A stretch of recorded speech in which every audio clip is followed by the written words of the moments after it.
Welcome to Animal Food Hygiene and Animal Food Safety. This module was developed to help animal food facilities meet the personnel training requirements of the Preventive Controls for Animal Food Rule of the Food Safety Modernization Act. Hi, my name is Dr. Cassie Jones. I'm an associate professor in the Department of Animal Sciences and Industry at Kansas State University. I'm also a member of the Food Safety Preventive Controls Alliance, which is an alliance of regulatory, academic, and industry people who have bridged together to help provide training on the Food Safety Modernization Act. As part of that alliance, I'm a member of the steering committee, and I actually served as lead editor of the animal food training curriculum that's being used to train both inspectors and industry on the Preventive Controls for Animal Food Rule. Through the FSPCA, I'm both a trainer of trainers and a lead instructor. The objectives of this short module are to first understand the regulatory requirements, or the rules, of personnel that are going to manufacture, process, pack, or hold animal food. I'll also plan to explain the importance of animal food hygiene and animal food safety, and identify expectations for employee health and personal hygiene. I'll also highlight other areas where personnel may impact animal food safety, and finally, a description of how you can document this training in a way that meets the expectations associated with the Preventive Controls for Animal Food Rule. So we'll start out with, why is animal food safety important in general? Well, first, it's just the right thing to do. As individuals who manufacture, process, pack, or hold animal food, we take that commitment very seriously because we understand that our day-to-day efforts can impact both animal and human health. We also consider the importance of animal food because it's what our customers expect. In order to stay in business in this day and age, it's an expectation that the product is not only high quality, but of course safe for consumption. And because of that, improving and maintaining animal food safety is just good business sense. And finally, animal food safety is now the law. With the Preventive Controls for Animal Food Rule, we now have regulatory requirements that make sure that our animal food is safe. And specifically, this training is focused on helping make sure that individuals understand their expectations for maintaining their employee hygiene and personal health to make sure that the animal food is safe. So let's talk about those regulatory requirements. In Title 21 of the Code of Federal Regulations, Part 507, there is a section called Section 4, which identifies the qualifications of individuals who manufacture, process, pack, or hold animal food. And so the expectation in the regulation lays out that all of the individuals engaged in those active processes, manufacturing, processing, packing, or holding that food, whether they are supervising or actually doing those activities, whether they're full-time or part-time employees, temporary or seasonal personnel, if they're engaged in those active processes, there are specific expectations. First, individuals need to be qualified individuals, meaning that they have the education, training, or experience, or some type of combination of those necessary in order to do their job appropriately, or necessary to manufacture, process, pack, or hold safe animal food as appropriate to their assigned duties. Second, the expectation is that these individuals receive training on the principles of animal food hygiene and animal food safety, including the importance of employee health and personal hygiene as appropriate to the animal food, the facilities, and the individual's assigned duties. And the second part is really the goal of this training module. In most of our facilities, I would argue that we do a pretty good job of making sure that individuals are qualified for their job to manufacture, process, pack, or hold animal food in a safe way. The second part is one that, at least in my experience, I've identified as a gap prior to FSMA implementation, where most facilities did not have specific recognized training on the concepts of animal food hygiene and animal food safety. And so that's the intent of what this module will be focused on. So let's talk about those. What are the principles of animal food hygiene and animal food safety? Well, to start with, we have to understand that animal foods, including raw materials and ingredients, may be a vector for hazard transmission into the food chain, and therefore it can impact both animal and human health. And I don't want to say that this is highly common. In fact, I would emphasize that the U.S. feed supply is the safest in the world. That said, we've still had instances where raw materials, ingredients, or finished product have been a vector for hazards that have impacted both animal and human health. And because of that, this concept of animal food hygiene and animal food safety is highly important. Second, we have to understand that we as people, the personnel who manufacture, process, pack, or hold animal food, play a key role in preventing its contamination. A number of times we have the capability to either prevent or, sometimes by accident, impact the safety of animal food or animal food hygiene. And so we have to take that responsibility very seriously and understand that we as personnel can play this key role of preventing contamination. So let's talk about some of those examples. Some common examples of hazards that may be impacted by personnel could potentially be undesirable microorganisms, where perhaps an individual has an undesirable microorganism like Salmonella or Listeria monocytogenes on their hands or on their clothing and goes and touches finished product that's intended for consumption by a pet. In that way, an individual could contaminate the finished product. Secondly, we as individuals have the ability to accidentally drop metal objects or other foreign material into animal food or processing equipment. We may make mistakes that have caused nutrient deficiencies or toxicities by either not adding enough or adding too much of the designated premix or accidentally adding the wrong one. Or finally, similarly, we can see that there can be impacts of personnel on drug carryovers. Maybe we forget to sequence the diets in the correct manner, which leads to unintended drug carryover that can cause a hazard in a separate species. And so we'll talk about each of these in a little more detail moving forward. Which leads us to the role of employee health and personal hygiene. And here the goal is that we prevent employees from being a potential vector of spreading undesirable microorganisms like Salmonella or Listeria monocytogenes or other hazards to animal food. So how can we make sure that people and both their health and hygiene are maintained to prevent any hazards to animal food? First, we would do this by maintaining adequate personal cleanliness. Second, by washing hands thoroughly as necessary for the type of animal food.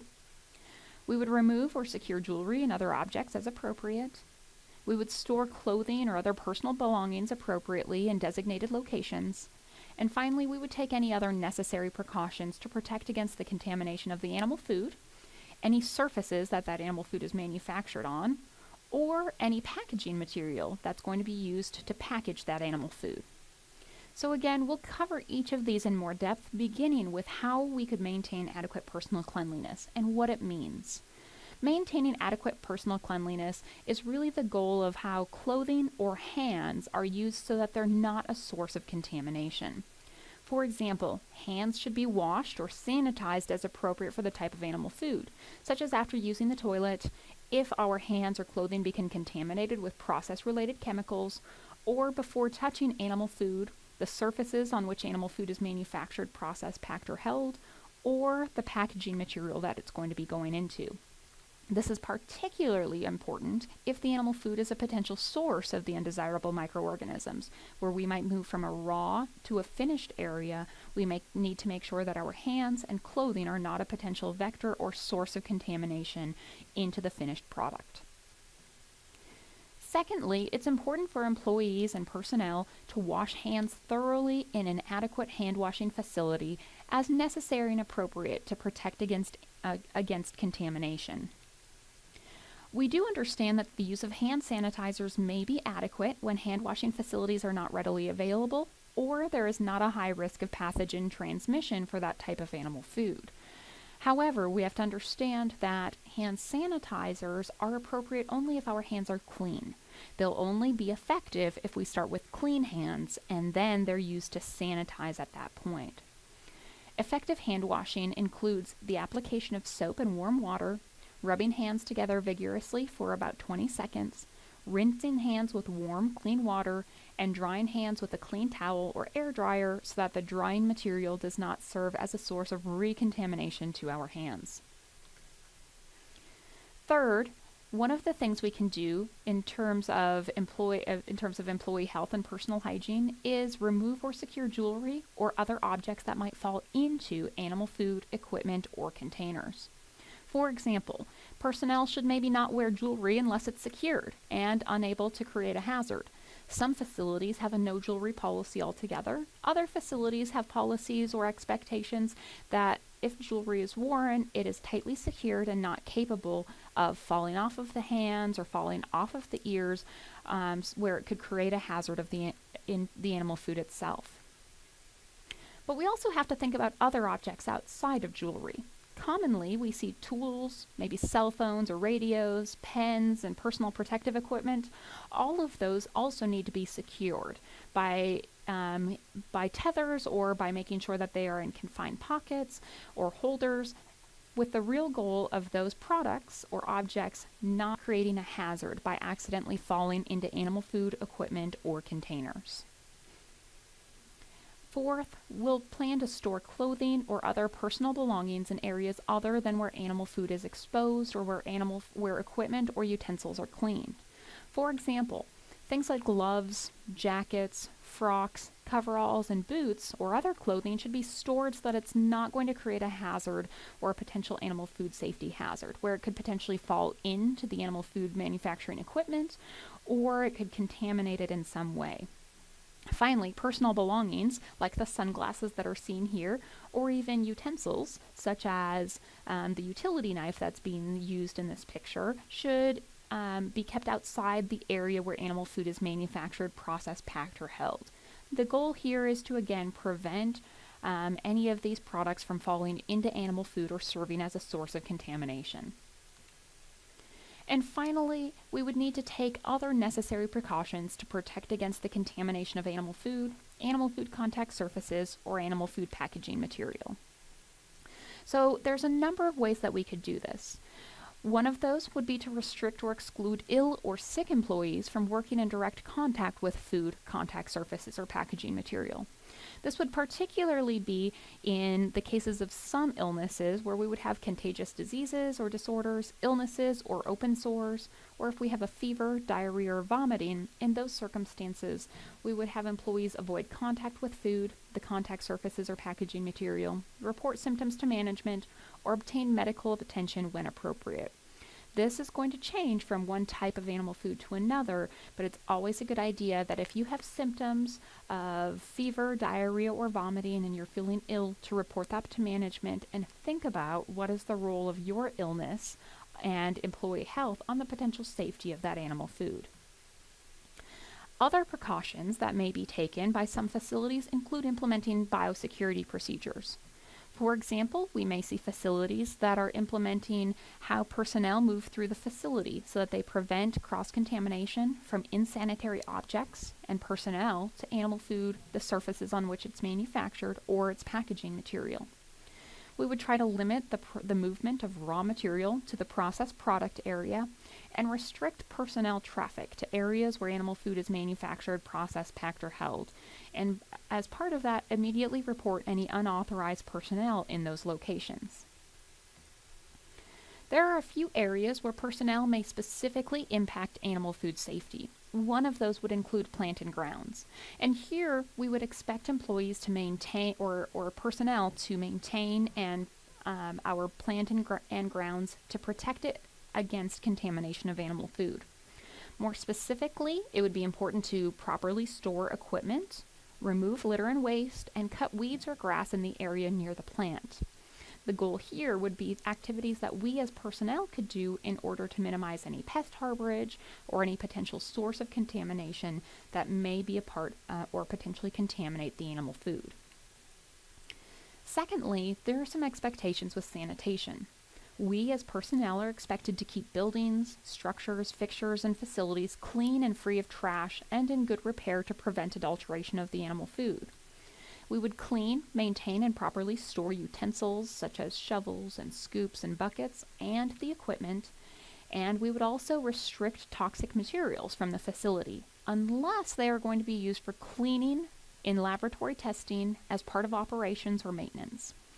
In those cases where toxic materials are used, they still need to be labeled, used properly, and stored properly so that they don't lead to contamination. For example, in our feed mill, we can use petroleum-based greases on non-animal food contact surfaces, but we would make sure that that petroleum-based grease is labeled properly, used in a way that's safe, and stored properly, such as in this chemical safety cabinet, so that it's not going to be a potential source of animal food contamination.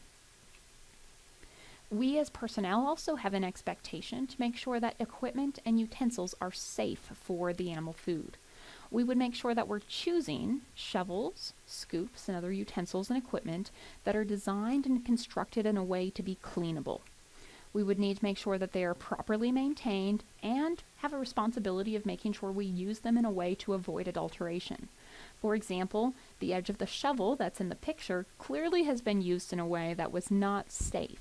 It was obviously shoved into a piece of equipment that potentially damaged the shovel, and we would need to be careful and think about maybe throwing it or grinding down the base if it was in a feed mill or in a grain elevator to make sure that that edge does not come off and potentially lead to metal fragments in the animal food. And so we would need to make sure that our utensils and equipment are used in a way to avoid adulteration from things like non-food grade lubricants, fuel, metal fragments, contaminated water, or other contaminants. Whenever we're operating the facility, we also need to make sure that our raw material, rework, or finished product are accurately identified, unlike that which is pictured in here in the picture in this slide. And we also have a responsibility of examining raw materials to ensure that they're suitable for manufacturing into animal food. This would be by examining shipping materials or containers or the paperwork that they come on, cleaning those raw materials when necessary and making sure that they're stored properly, or evaluating raw materials that are susceptible to mycotoxin contamination so that we can make sure that they're used safely. Finally, we also need to make sure that we're handling raw materials in a way to protect against contamination and to minimize any deterioration so that they're safe for use. And finally, the last area where we could potentially, as personnel, impact animal food safety is in its holding and distribution. It's our responsibility to hold animal food to protect against its contamination or any potential trash. To do this, we need to make sure that we're labeling animal food that's ready for distribution, and when applicable, include labeling for safely using it in the intended species. For example, if we have a premix that's high in a specific copper level, we may need to make sure that it's labeled for a specific species so that someone does not accidentally feed it to sheep and cause copper toxicity issues. It's our responsibility to examine ship-in containers before use, such as the one that's pictured here, and that can be either through visual examination or through an evaluation of paperwork or other means to make sure that what was previously hauled in that ship-in container is not going to cause unintentional adulteration of the product that's going to be loaded next.